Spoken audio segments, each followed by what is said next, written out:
Yeah, by the way, speaking of this, Mr. Snerdley, for those of you who don't know, the official program observer here, Bo Snerdley, is black, African American. He's our official Obama criticizer.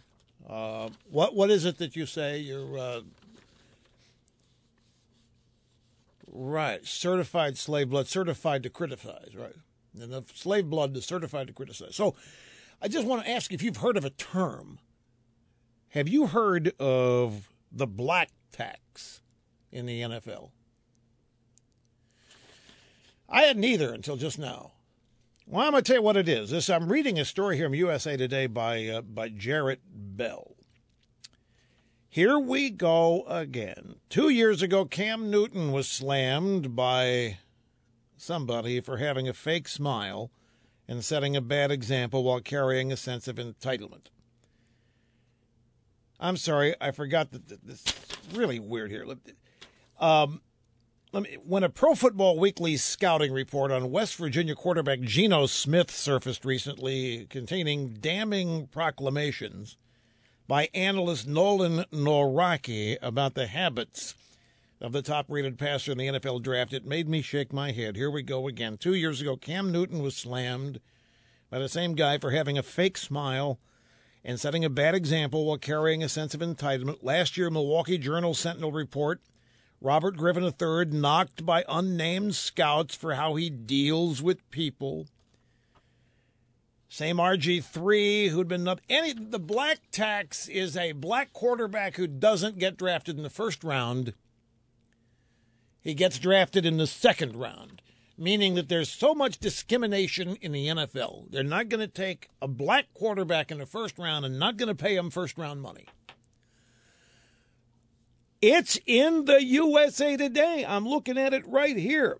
Now another African-American quarterback has some vicious stereotypes circulating about him that people who've gotten to know Smith insist couldn't be farther from the truth. Never mind the 42 touchdown passes behind a shaky offensive line. Here come the stats. Geno Smith, too, has to pay a black tax. Even in 2013, it's apparent that conditions remain in this society where analysis and opinions are seemingly clouded by racial bias. It's easy to slap a stereotypical label on a minority, from quarterbacks to the blue-collar men on the street, without the benefit of the doubt. Hopefully, NFL decision-makers are beyond this. Regardless, it's a shame that such garbage is put out there. So apparently, there was some pre-draft scuttlebutt about Geno Smith that caused teams to delay choosing him to the second round, thereby costing him first-round money.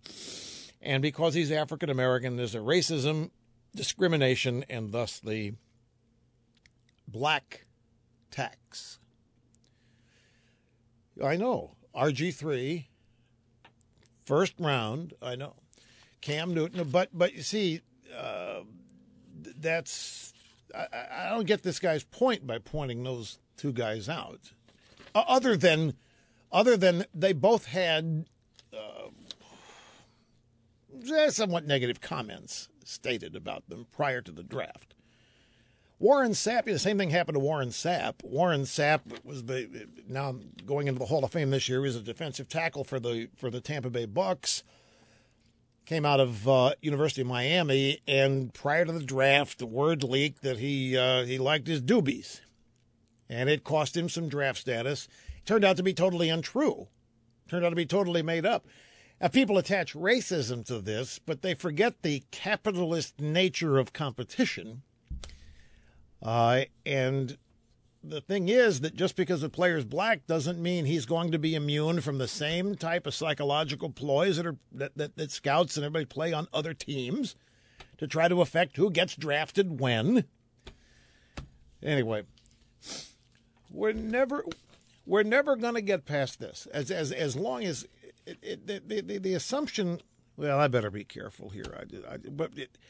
As long as the left is going to have people continually make race allegations, racist charges, we're never going to get past this. And I remember with the election of Obama, this stuff was supposed to end. And I would maintain to you that it has only gotten worse.